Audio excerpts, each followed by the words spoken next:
Good evening, Tottenham fans. Do you remember when we were told in the summer that this club is going in the new direction? We sacked Anne Postecoglou because we said we wanted to compete on all four competitions, we want to compete on all four levels. We want to compete in Champions League, we want to win Champions League, we want to win Premier Leagues, and we're going to concentrate on the sport and success at this club. Now, as much as I don't believe that for a second until I see it, and if I do see it, I will be very, very happy. There is other ways around it, and there is other ways to solve the problems that we have in this squad at the moment. Because at the moment, there's a massive imbalance in this squad, in my opinion, especially if we get a couple of injuries. We've got no reserves or no substitutes to come in and keep it at that level where the level doesn't drop dramatically. So in today's video, I want to talk about the players in January that I think we should move on, and four top talented players we could bring in, and they're very achievable players that can come in, and we could build them as a foundation for the future. And I know you're going to scream at the screen right now and say, we need proven now players. We need 23 to 25-year-old proven players. But sometimes you can get some top players. You can get 19-year-olds that are better than 23-year-olds.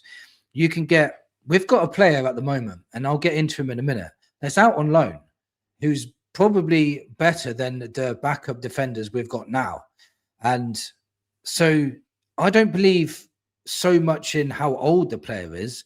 I believe in the ability. If you're good enough, you're old enough. And these four players I'm going to mention are attainable. They're all young. I understand that. But I do think they improve our squad massively. And we could set a foundation, build a foundation to build around them. If we truly want to rebuild, we need to get the best around and then grow them together. And if we are thinking about keeping Frank for the long term, then he needs to have a settled squad, build them up in the next couple of years, 2-3 years, and move forward with that.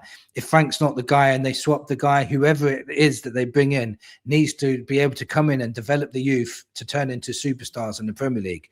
And the guys I'm going to mention today are absolutely top-notch players that are going to come in. So the first player I'm going to talk about is Dayann Methalie.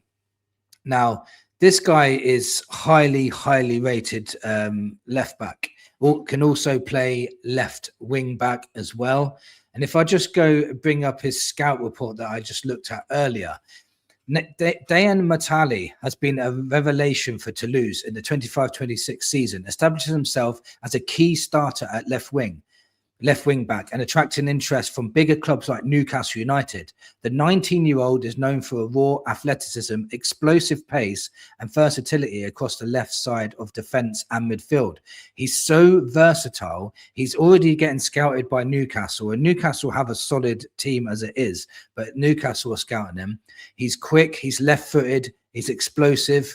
Like, he can play left back, he can play left centre back, which would be brilliant if someone like Van der Ven got injured. He could just fit right in. He's 19 years old, so he's not super young. You got to think he's the same age as Archie Gray and Lucas Bergvall. So he could fit in. And at the moment, we've got Spencer and your doggy, so he hasn't got the pressure of coming straight in and being our number one left back. But he could work his way into the first team and end up probably being our first team left back. You just don't know. Potential and future. Methalie is considered as a potential generational talent with 9 out of 10 potential rating by some analysts.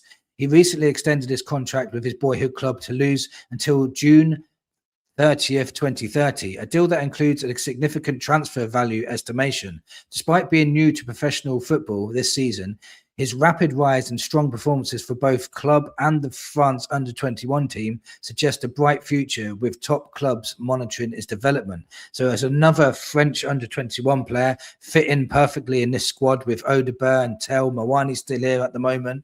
So he would have people there that he knows and people there that he could, settle in with. And he's just got such a high potential player. It's not just potential. This guy is already good. Whether he translates it into the Premier League or not, it's a different story. But it's the same with any player you buy. Unless they've already been in the Premier League, you can buy a 26-year-old left back from another country and they might not be able to be as good. You just don't know. But for me, I think this is an attainable player, somebody that if we will regret not signing, if we don't sign him now, in about 2, 3, 4 years' time, we'll be saying we could have signed him for, 20 million? Now he's probably going to be worth 80 million. So that guy, I really think we should get in at left back, really build him up, bring him in around your Doggy and Spence, and eventually he could work his way to be in the first team.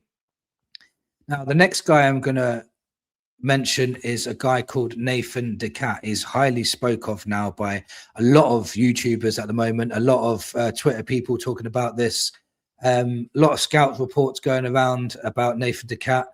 And what I'll show you what I see about this guy, because he's decent. So this is his player profile. Name Nathan De Cat, club RS Anderlecht, nationality is Belgian. Date of birth, July 19th, 2008. So he's just 17 years old, but he's a defensive midfielder. He loves playing in the 4-3-3 system.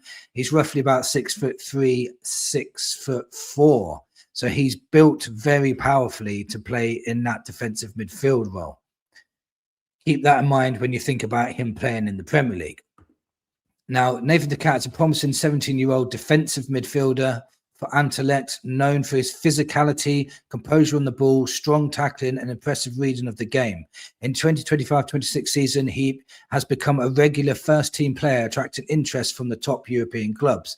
Now, key words there, composure on the ball and physicality, two things we massively need in that midfield. And I don't care about his age. If he's strong physically, he's good on the ball, and he loves progressing the ball, then for me, that's a player that we need to get in even at that early age. And again, we've got Paulinho on loan still, who we can keep and he can learn from, and Bentancur still in there. So if Bissouma was to leave and we replaced him with Nathan De Cat, I would not mind whatsoever. This is another player as well that we would regret not signing if we didn't sign him in the January transfer window.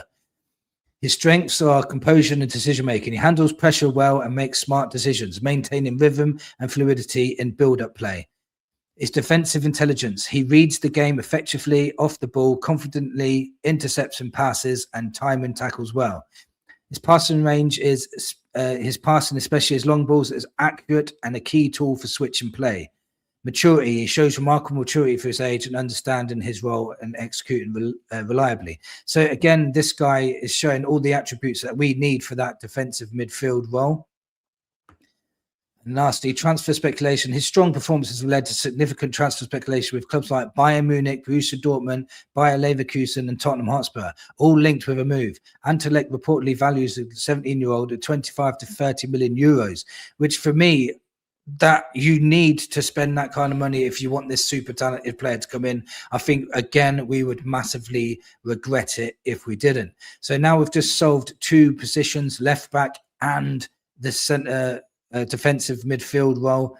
And now on the left wing, I know this is going to be controversial, but Savinho on that left-hand side, a lot of people are saying, well, he's not good enough. He's rubbish for Manchester City. He's just not getting the right chances for City. He just does. They keep playing him out on the right as well because Doku's so good on the left. But this guy is just, he's got the attributes that we need on that left-hand side to go with what we need as a team progression-wise. So let me explain through this. Savinho's game is characterized by his Brazilian way flair, exceptional dribbling ability and willingness to take on defenders one-on-one, creating space and opportunities for teammates. He is comfortable on either wing and can also operate in central attacking role. So for me, we need someone like him to get the ball and progress it forward.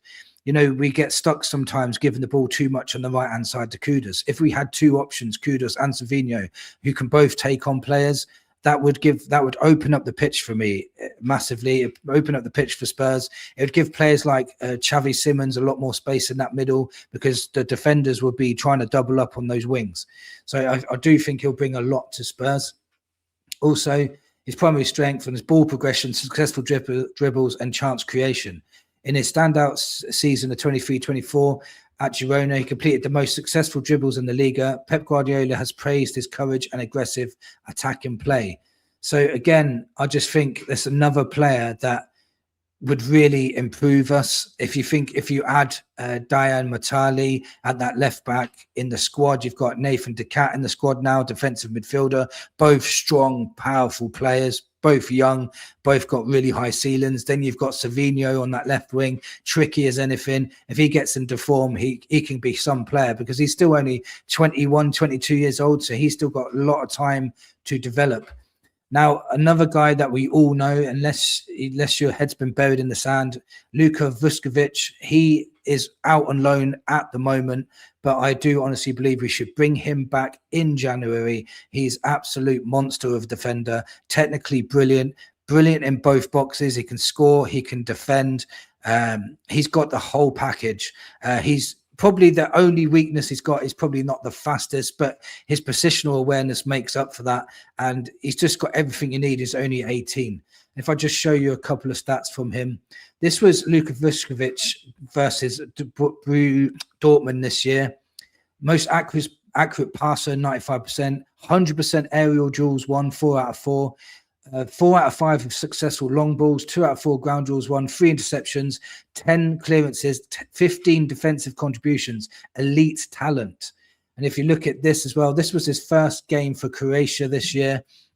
At the age of 18, he won most duels, 11 duels he won, 90% pass accuracy, 74 passes completed, 13 passes into the final third, 3 out of 7 successful long balls, 7 clearances, 8 ball recoveries, 2 interceptions. Now, this is from a guy that's 18 years old making his debut for Croatia, which is absolutely insane. He did play against Union Berlin as well and broke a record for most aerial duels won in a game, which was 18 aerial duels out of 20, which is absolutely insane. He's so good in the air. He's 6'4". Like I said, he's technically brilliant as well. And I believe in the next 2 years, he'll be our mainstay centre back. And again, another player we can build around. So if you just think about the baseline of this now, if you've got, let me just get him out of the way.